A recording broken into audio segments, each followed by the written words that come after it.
Moments. Senator, can you hear me?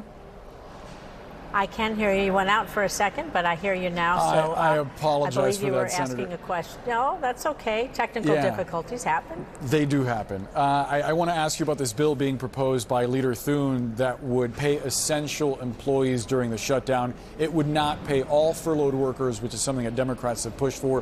Where do you stand on Thune's bill? Well, first of all, I can tell you this is a fully Republican shutdown. As you said, and even Leader Thune says this, it's Trump's call. Trump can stop this at any moment by bringing us to the table and having a discussion. In fact, Speaker Johnson in the House, God knows when they'll come back to work. They've barely been here since August. He's fully capitulated to Donald Trump. And Thune is again kind of saying, well, we're going to leave it to the president. Thune needs to bring us together. We can open the government now by opening up conversations about getting people's health care coverage that they can afford. All people deserve to get paid, not just the ones that Trump likes versus the one he doesn't like. And I want to talk about the clip you just showed. All of those Republicans coming out of the White House, while people are worrying, not getting a paycheck, grocery prices going up, health care going through the roof, they're celebrating the big, beautiful ballroom. So they're over there in some gold-plated lunch,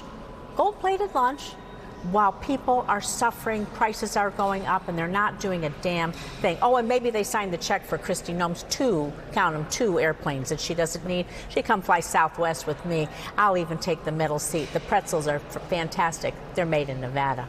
I may have to fact check you on the pretzels. I haven't tried them myself. Senator, I'm curious. They are. I'm curious to get your thoughts on the president talking for years about his desire to repeal and replace Obamacare. It is something that he has tried unsuccessfully to do in the past. Don't you think it's going to be an uphill battle to get him to extend subsidies for it, given that it is a piece of legislation that he is pretty consistently against? Well, what I want to say is this. When I'm about to quote Marjorie Taylor Greene and say that she's absolutely correct when she saw her kids' insurance premiums going up by double, and she said this isn't sustainable, and reasonable, responsible people everywhere have to get together to fix this, you know that the tide has shifted. Over the course of so many years, more and more people get insurance coverage, whether they use the tax credits or not. We've changed so many things. You can't be kicked off for pre-existing conditions and the like. You can't just rip health care away from people. It is the number one thing people call into my office about. And so people are worried. They're going to, I live in Las Vegas, right outside Las Vegas, and we like to say we love when people come and roll the dice, but nobody should be rolling the dice to not get their health care. Literally have people say, I'll just roll the dice and hope I don't get sick. That's not the kind of rolling the dice we want.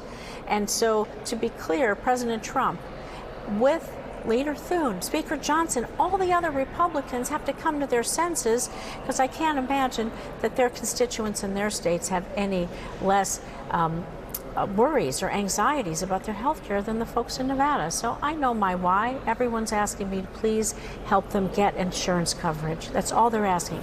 I want insurance coverage. I want to go to the doctor and get my medicine. People are going to die if they don't.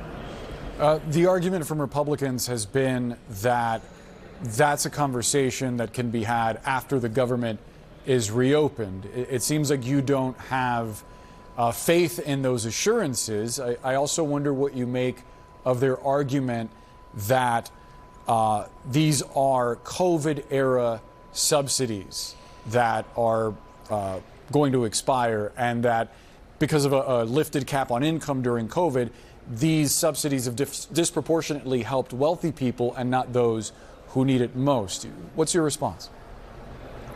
Well, I can tell you that has any cost come down since COVID? Has insurance premiums come down since COVID? Has the price of anything come down since Donald Trump's been the president? No. And so my faith in Republicans is low. Why?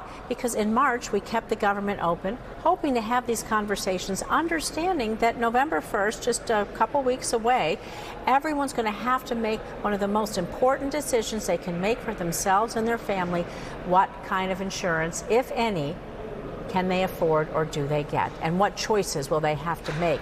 And so again, I'm focused on the kitchen table. Every important thing in people's lives happens at the kitchen table. From the morning breakfast every day with your family to all the joys, all the parties, also those tough conversations about what bills you pay and what bills you won't, what you'll give up and what you'll take care of. And so it is important when it comes to people's health that we make sure that they can afford that. This is why we want a conversation. They've had 6 months to discuss it with us. No news that this was coming. They haven't chosen to do that. Our faith is a little bit low right now. They invite us into Thune's office, a group of us. We can put some issues on the table. They put theirs, we put ours.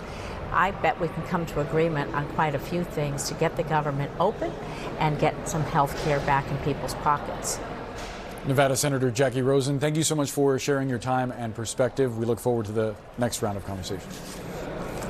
Thank you for having me. Of course. Ahead, a part